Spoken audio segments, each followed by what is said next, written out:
Ladies and gentlemen,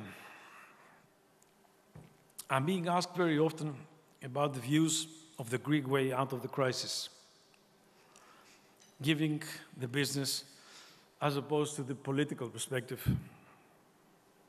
The discussion today is all about the NPLs, about red loans, about banking stability, about a modest recovery that is on the way, etc. However, as we all know, the problem we have to deal with is the ultra-high debt to GDP ratio, a result of the obsolete structure of the economy. Like everywhere, so in Greece, politics and economic development go hand in hand. Turmoil in politics during the biggest part of the 8-year-old crisis has thwarted attempts of economic stabilization and a gradual return to normality.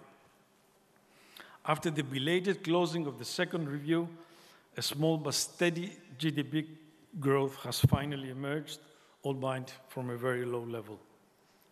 The wrong economic model of the country is reflected very visibly, as I said, on the debt to GDP ratio. What can we Greeks do to lower the debt and increase the GDP? GDP first. And that's a proposal. To enhance economic activity, we need a national restructuring plan endorsed by all our European-oriented political parties, including, finally, Syriza. This plan should reflect the percentage of Greeks who want to stay in the euro, 73% according to last week's opinion poll. The plan would include a low and stable taxation environment, much lower surpluses than the unbelievable and unrealistic 3.5% per year, drastically reduced and efficient public sector, swift privatizations, a real fast-track permitting system for investments of 100 million euros or more, similar to the fast-track that was endorsed in 2004 Olympic Games. These are all recipes for a first-degree economic student, to be honest. The difficult part is the debt. Most of us agree that debt is not sustainable. We all agree, not most of us, we all agree that debt to GDP is crucial to improve drastically the way the foreign investment community sees Greece, to restore confidence, improve financing conditions of the economy, and so on.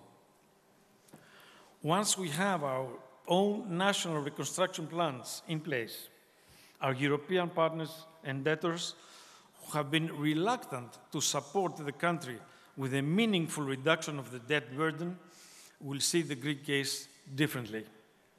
In my opinion, the resistance to do anything about it so far is not because they believe that debt is sustainable, but because of a lack of trust that we will continue with the necessary reforms to modernize the economy. How can we overcome this?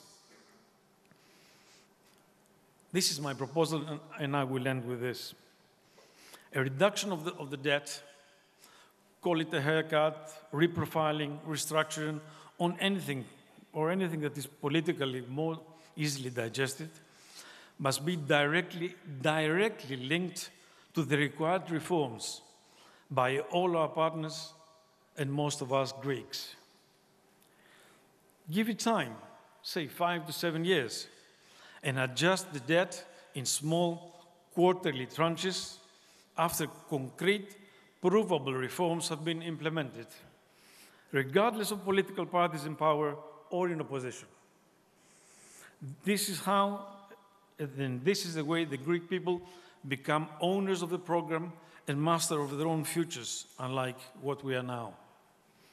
Once this process is underway, we will see results in months, not in years. I know this is a groundbreaking entrepreneurial approach, but let's face it, all else have failed.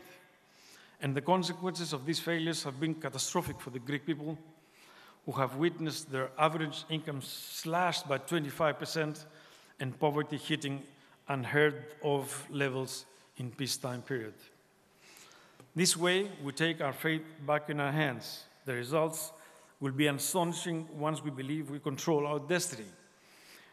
We as a group give work to many thousands of people in Greece and abroad. I can tell you in full confidence that our Greek workforce is the most hardworking and entrepreneurial in our whole organization.